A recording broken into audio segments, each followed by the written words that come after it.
Hello friends, how are you? My name is Chandramani. In this video, I'm going to give you some tips on Netiquette. So, do you understand what is Netiquette? Netiquette is basically the etiquette on the internet. So, like etiquette is the cultured way of behaving in a social system. In the same way, Netiquette stands for how to behave on the internet and how to behave on the social media, how to behave on the web. So let's start with the tips, and I'm confident that these tips will be very useful for you if you practice them. So I have divided these tips into three heads. The first being the etiquette related to email, and the second category is the etiquette related to social media, and the third category is chat. How to do means sort of a messaging app. Everyone is using these of late. So let's get started. So what are the etiquette related to email? What things you need to keep in mind while sending emails to anyone, whether the formal or informal emails. So you need to keep these things in mind cautiously while you are writing some formal mails. So the first and foremost thing is mind your email ID. So you need to have the caution on what is your email ID, and if you're writing some formal mail and your email ID is informal, then definitely it won't leave a good impression to others. Suppose if your email ID is a cool sexy boy @xyz.com, and if you are sending a CV with that email ID, then definitely it will have a very negative impression on the person to whom you're writing mail. So you need to keep this in mind. And the second point is always use salutation while writing mail, even if you're writing mail to the known ones.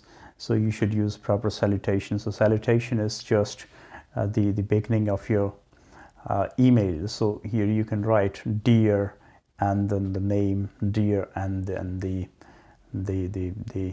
last name, and write the full name. If you are not very much familiar with the person whom you're writing mail, suppose you're writing mail to James Smith, then you should write dear James Smith.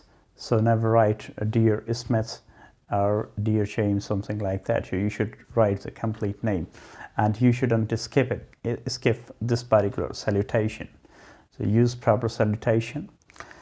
And then the third point, or the third suggestion that I'd like to give you is that you should have the meaningful names to the attachment as well. Sometimes, suppose we are sending some file to someone.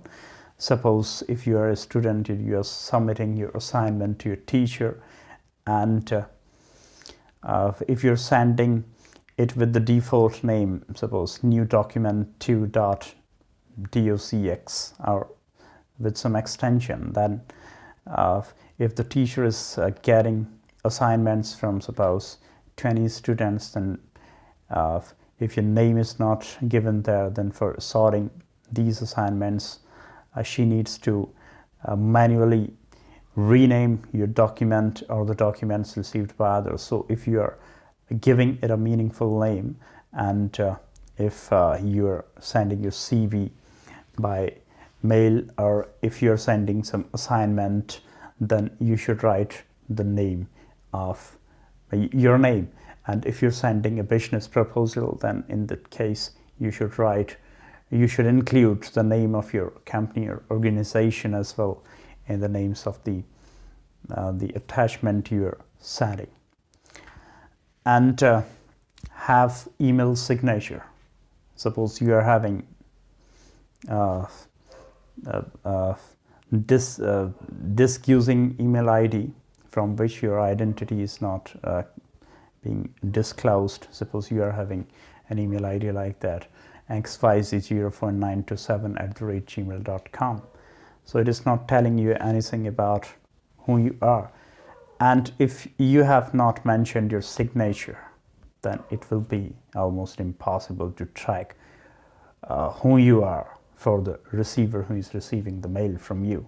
So it is always a good practice to include signature, where at least provide the pertinent information. You can include your full name, you can include your designation if you're representing some business or some organization. And if you want, then you can include your mobile number as well. Or you can write your alternate email address so that your entity can be determined by the receiver of the email. And then there are a few tips related to social media, and you need to be very careful while using social media, because the social media is a very crucial weapon, and it all depends on you how you're using it. You can use it for your good, or you can use it for bad as well, but you need to exercise certain precautions while using social media. And the first precaution or first netiquette is do not ever make any fake profile. So for the sake of fun or for the sake of some other sort of stuff, we may create fake profiles. So never ever create any social profiles which are fake, because now this is the time of great inventions, and it is not very difficult to find out those fake profiles with the information of IP address and some other things. So if you do something and you do something wrong and you think that you cannot be caught, though you shouldn't live in this illusion. If you are doing something wrong or something illegal with your fake profile, then you can be deterred anytime. And do not tease or play around with other stuff. So it is like that, you just get a friend suggestion and you just send requests to everyone. So this is not a right practice that you should follow. So, and even if at time it happens that people just download the profile pictures of others and they just play around with the stuff of others, they morph images and they share among their friends and something like that. So it is illegal. Avoid any such activity, because it may land you in trouble. So do not do that, and connect only with whom you know or they know. So before sending any friend request or before accepting any friend request from anyone, make sure that the person you want to connect is the acquaintance, is the person either you know or the person knows you. And do not share intimate things publicly.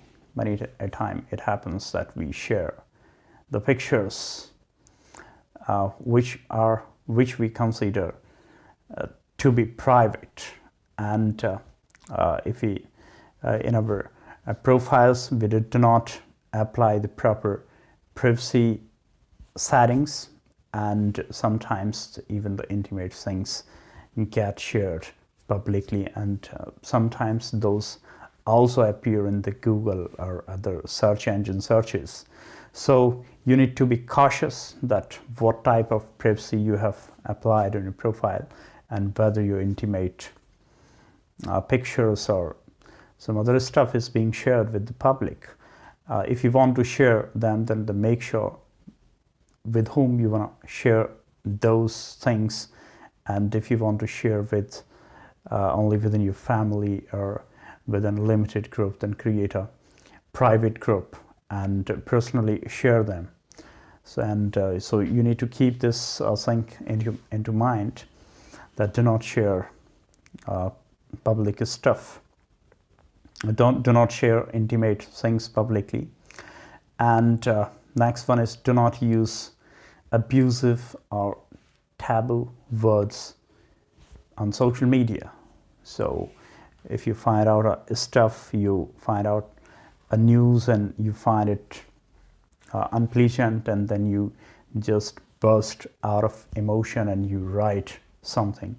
So it is not the right practice. It may lead into trouble. So do not write anything which is abusive or taboo on the social media. Avoid tagging in offensive memes. So this is very, very important, that I'd like to draw your attention. So now the sharing of memes is in vogue. So everywhere you'll find memes of the offensive memes.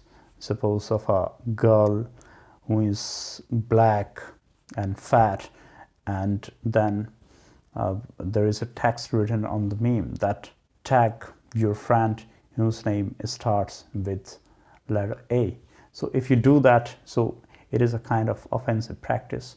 We should try to tatter these practices, because all individuals are equal, and we should not try to mock anyone on these grounds. And then there are certain things related to chats and what what precautions you should take. So there is another Netiquette, that if you are just saving your the contact details of someone, then save them properly, and always try to give the proper name, because